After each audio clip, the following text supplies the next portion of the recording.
What was your "we need to leave now" moment? I was traveling alone in Bangkok, exploring the city with nothing but a backpack, a camera, and a sense of curiosity that had carried me through a few other Southeast Asian cities. It was my third day in the city, and I had figured out enough of the public transport system to get around comfortably. But taxis and tuk-tuks were still a little nerve-wracking. Stories of scams and overcharging were everywhere. But I wanted to experience the city the way locals did, and tuk-tuks were a big part of that. I flagged one down on a busy street near Khao San Road. The driver was older, maybe in his 50s, with a wide-brimmed straw hat and a toothy grin that made him seem trustworthy at first glance. I told him my destination, a small temple I wanted to see before sunset. He nodded enthusiastically, revving the engine. The wind in a tuk-tuk is different from a car. It carries the smells of street food, exhaust, and the humid city air all at once, and it made the ride feel like an adventure. Everything was fine for the first 10 minutes. We weaved through traffic, the driver expertly dodging scooters and other tuk-tuks. Then he started talking. "You want to see something really special? Just a quick stop first." He didn't even pause in his driving. "My cousin has a store nearby. Very nice. You'll love it. Only 5 minutes." I had read about this. Tuk-tuk scams often involved being forced to stop at a jewelry or souvenir shop, sometimes locked in until a bribe was paid or money spent. I tried to stay calm. "No thanks. Just to the temple, please." He laughed nervously. No. 5 minutes. Only 5. You like shopping, yes? Very good deals." He started gesturing toward a side street that seemed increasingly narrow and quiet. My gut twisted. I smiled politely. "No thanks." Then he started begging. Not the friendly joking kind. Real pleading.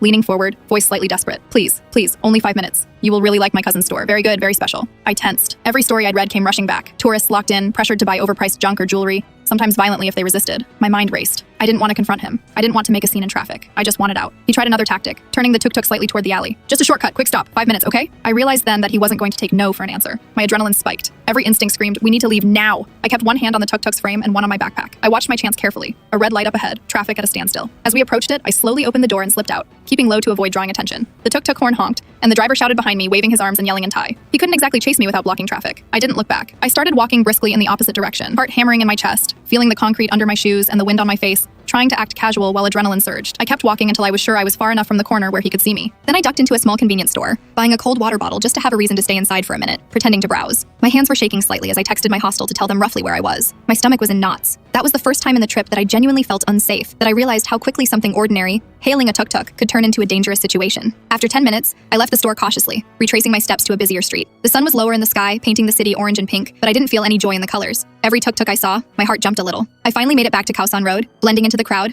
my legs sore and my adrenaline still high. I stopped at a street food stand and bought some pad thai, trying to calm down with the smell of fried noodles and spices, taking slow, deliberate bites. I laughed nervously to myself. A simple ride had turned into a near panic. It was the moment I realized that travel could be thrilling, but also dangerous in ways I hadn't considered. From that day on, I made a rule. If anything felt off, I got out immediately. No arguing, no hesitation. That tuk-tuk driver never got another chance with me. I kept walking, eventually catching a proper taxi to the temple, safe and alone. The city felt larger and more unpredictable after that, but I was more alert, more cautious, and strangely more alive. That day in Bangkok stuck with me. It was a simple ride, but it reminded me to trust my instincts, to move fast when danger was near, and to never let politeness get in the way of my safety.